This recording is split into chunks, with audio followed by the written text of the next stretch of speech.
And on this video, we'll continue to read the book, The Cashflow Quadrant by Robert Kiyosaki, and this is video number 56. In this one, Robert is talking about turning a bad deal into a good one. Turning a bad deal into a good one. Please join me.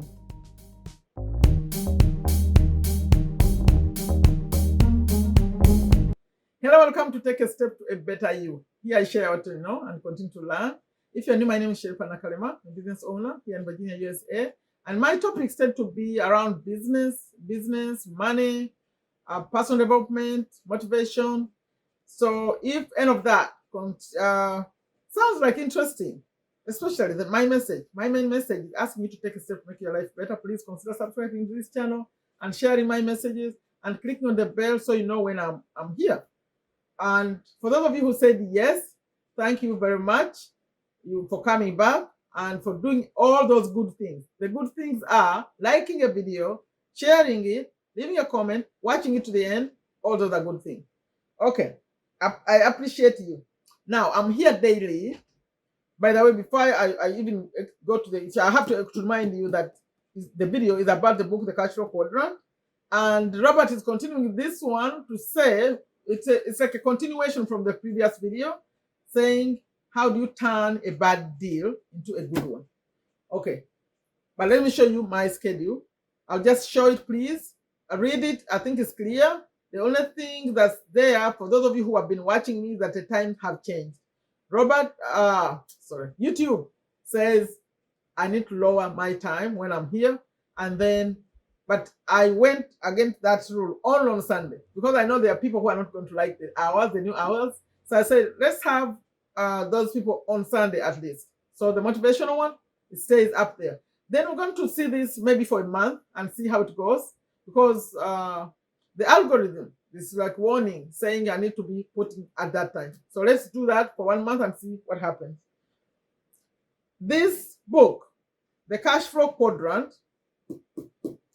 Okay, Robert, the one who wrote it and named this Cashflow Quadrant, he names it the Cashflow Quadrant because of how we earn money. According to Robert Kiyosaki, we earn money from being employees on the left, or being self-employed people, or owning small businesses, or on the right, we have large businesses. I don't think you have a large business. If you're watching me here, you wouldn't have time for me. And then investor on the right. That was a bad joke. On the right, either you are employee or self-employed or small business, or on the right, you are a large business owner or investor. So that's the cash flow quadrant. And I've been reading this book for a while, video number 56. If you want to go to the beginning of this book where we started, please. I'm putting a link in the pinned comment, also in the description.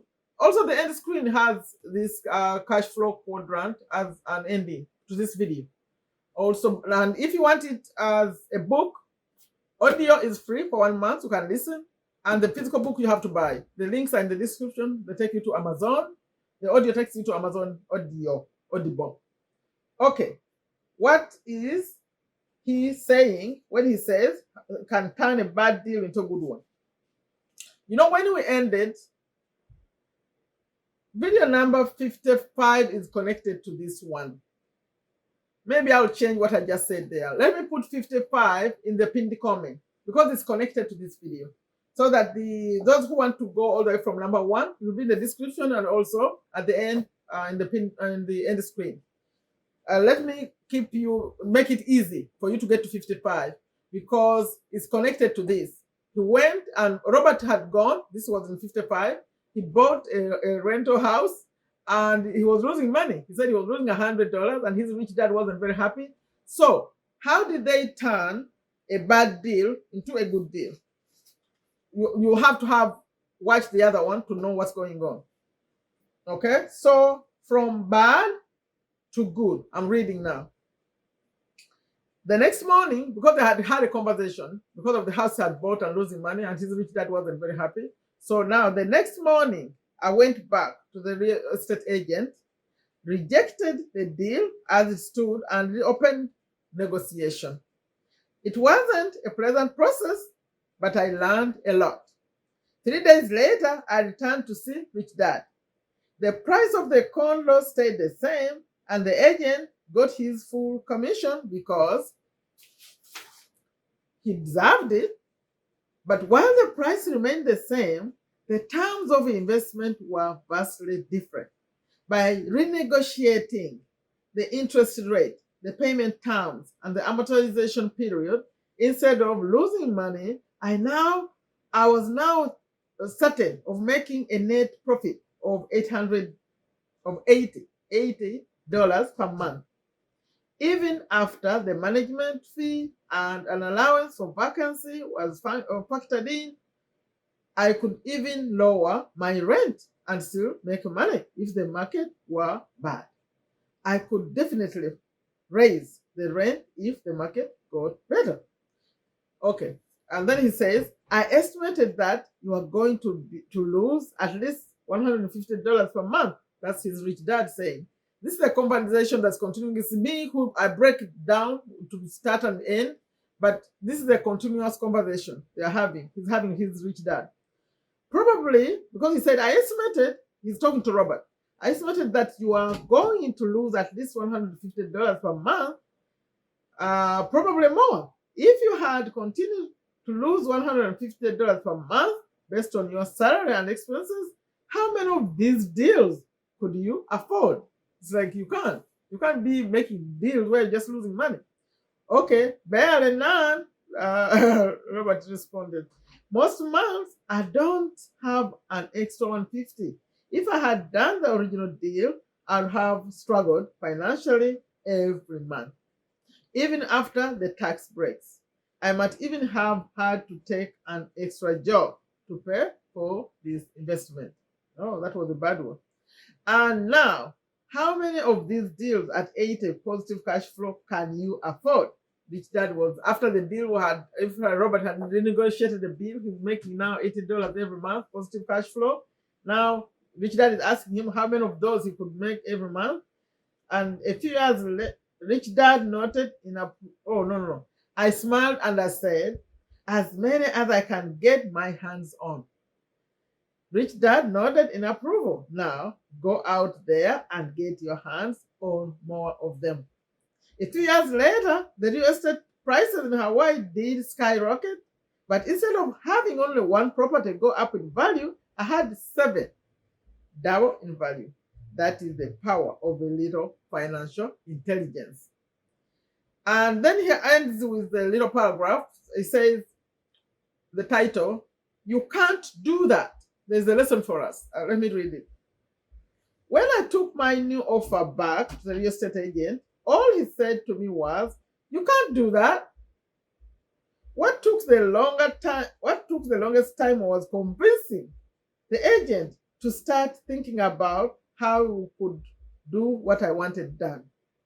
In any event, there were many lessons I learned from this one investment.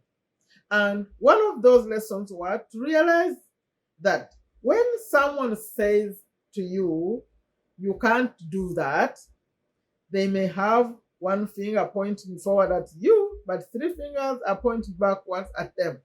Rich Dad taught me that you can't do that doesn't necessarily mean you can't. It more often means they can't. Okay, I'm reading the last one.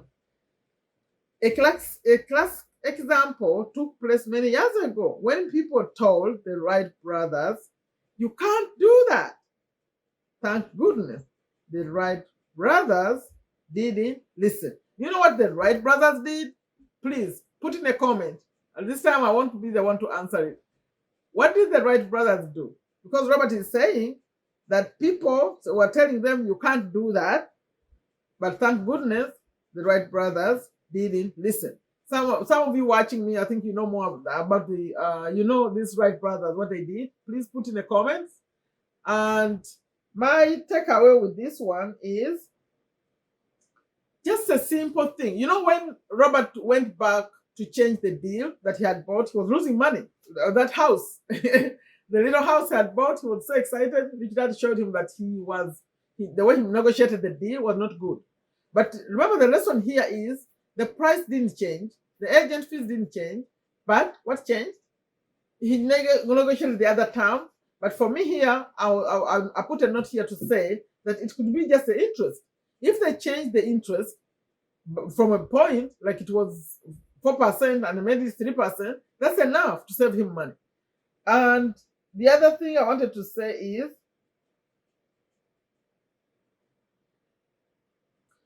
when, especially for those who are in USA, but also anywhere, if you are involved in interest things, I don't like them.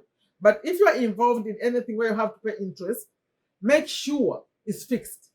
Make sure it's fixed, because if it's not fixed, it can change, and it can change and make the whole deal. Like this deal we're talking about, if the interest rate is not fixed, the amount you pay in interest keep changing every month. So, and if the market changes, it could become so high that you can't even afford it. So please make sure when you are, like, especially buying properties, doing these big things, that the interest is fixed, so that when you are calculating your figures, you know that it's a fixed number. It doesn't keep changing with the market. It's very, very dangerous if it's moving. Maybe there's some advantages. I'm not an expert of having a variable one, but I think for me, I would sleep well knowing it was a fixed number that is predictable. Okay, leave a comment for me. I don't know where this book is going now. It's becoming very, very technical.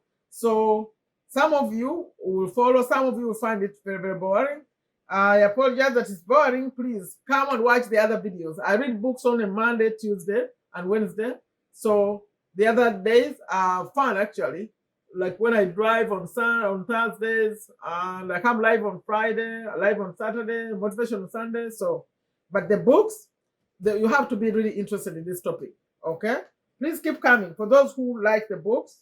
And I have a vote. I was asking you to vote. Please go in the community and vote. If you don't vote for these books, they will have to stop. Because if I ask you, are you interested in the books, and you say you're not voting, then please find the community tab on this channel and vote. I put a vote where you vote for either motivation or books or whatever you want me to keep recording. Leave a comment for me, like the video. Like, we'll continue this journey of lessons, Robert sharing lessons. If you are smart, would pick up those lessons and use them. Today he went back and renegotiated the deal and got lower interest and got other things too. And then he ended up from a loss of 100 to a profit of 80. 80 you may think is a little money, but actually it's money after. And remember, some of them were estimates. They were estimating that maybe it will be vacant, sometimes won't rent it. So all that is in there. But I think that's good. It's good money because it's positive, especially if you didn't have to put in your own money to buy the property. Like I always end them, I say, take very good care of yourself. Take very good care of your families. Take very good care of your health. Please like the video. Please leave a comment. Take a step to better you. Bye-bye.